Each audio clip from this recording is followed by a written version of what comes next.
الخير، معاكم هبه اونر جروب هبه تابر وير شوب.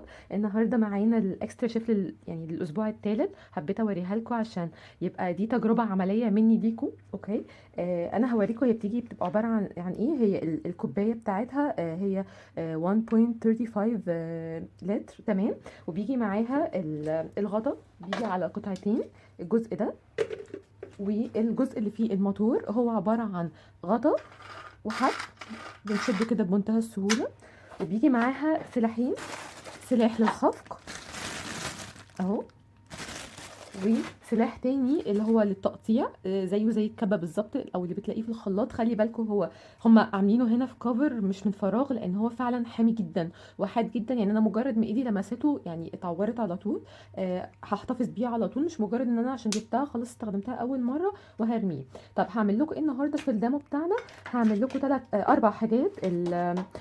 التلج اول حاجه، والطماطم والفلفل والبصل. تمام. طيب انا عندي هنا تلج.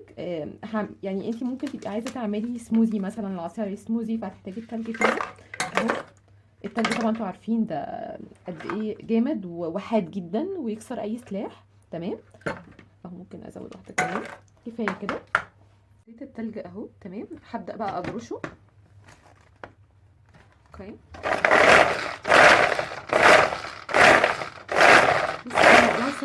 وبعدين هي مدعمه من تحت كيميكال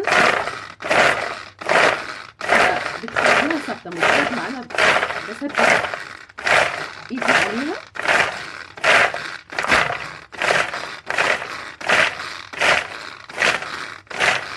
تعالوا كده نشوف هي وصلت لفين. مش لازم ارفع الغطا كله الكبير، هرفع بس اهو. بصوا يعني انتوا متخيلين التلج يعني بيبقى صعب ازاي. اهو بقى عامل زي الكريمه مجروش، هتعملوا بيه احلى سموذي في الدنيا. اوكي. طيب ثانيه واحده، انا بس عايزه بقى ايه افضيه. اجيب الاسباتيولا بتاعتنا. اوكي. الاسباتيولا دي برضو موجوده بخصم حلوه قوي. اوكي. بصوا انا عايزه اوريكم. بصوا التلج بقى عامل ازاي. اوكي. طيب نكمل بسرعه بقى بقيه الحاجات بتاعتنا. احط السلاح بتاعي تاني اهو في مكانه عادي خالص. تمام. احط الغطا بتاعي الاولاني. اوكي. وابدا مثلا هنزل بالبصل.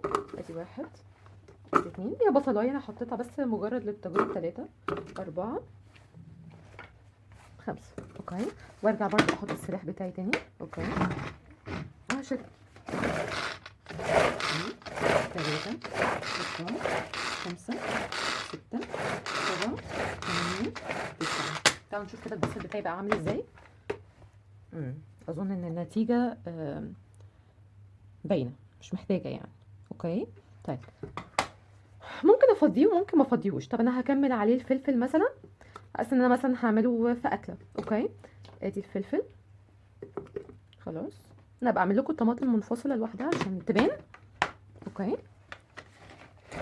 نشد كده. ادي 1 2 4 5 6 7. طبعا انت كل ما تشدي اكتر كل ما تنعمي يعني الحاجات اللي جوه اكتر. على فكره انا حاسه ان هو كده خلاص، اصلا انا عملت اكتر من اللازم كمان. بصوا يعني النتيجه بتتكلم عن نفسها. انا عايزه اقول لك ان هي كمان يعني خلاط متنقل. يعني انت مش محتاجه لو انت عندك شقه مصيف مسافره، مش محتاجه عندك اطفال صغيرين، يعني مش اطفال يعني مش عايزه تستخدمي لهم، مش عايزاهم يجوا جنب الكهرباء. الموضوع تو سيف. غير ان انت اصلا الكهرباء قطعت. يعني بصي حاجات كتيره. اوقات الواحد بيبقى مش عايز يطلع خلاط او كبه، فيعني بجد دي هايله. انا ممكن افرم فيها الفراخ البانيه. اوكي. ممكن افرم فيها لحمه، يعني هقطعها مش يعني فاهمه قصدي. يعني بجد هتبقى هايله. انا فضيتها ايه كمان بالسباتيولا. بصوا النتيجه عامله ازاي، فظيعه. اوكي. طيب هاجي بقى اخر مرحله خالص هعمل لكم فيها الطماطم. اوكي. هحط السلاح بتاعي لاخر مره. عايزه اقول لكم دي في المايونيز هايله، وانتوا بتعملوا الكول سلو هتبقى ممتازه، التشيز كيك يعني بجد ما فيش غنى عنها في البيت، وبالتجربه العمليه اهو عشان تبقوا كلكم شفتوا. اوكي، برضو الغطا مقفوله كويس. واحد، اتنين، تلاته، اربعه، خمسه، سته، سبعه، تمانيه، تسعه، 10. تعالوا نشوف الطماطم بقت عامله ازاي.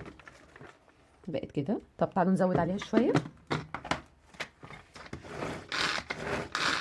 2 5 6 7 8 9 10. انا عايزه اقول لكم حاجه برضو من دواعي يعني الامان ان انا احافظ على حاجتي. تمام، خلي بالك ان وانتي بتشدي الخيط خليكي كده بشكل مستقيم، يعني ولا لفوق ولا لتحت. تمام، علشان تحافظي على الخيط بتاعك. موضوع سهل جدا يعني، وزي اللعبه. وبجد لو عندك بنات عايزه تعلميهم ان هم يقفوا معاكي في المطبخ هيحبوا الموضوع جدا. اظن انا مش هتكلم. بصوا الطماطم بقت عامله ازاي، يعني هايله. ممكن تاخديها تطبخي بيها على طول المكرونه، هتبقى ممتازه. تعالوا بقى انزلها هنا على الفلفل. بصوا، يعني انا بنصح كل حد ان هو يجربها، وبجد هي تستاهل يعني انك تجيبيها.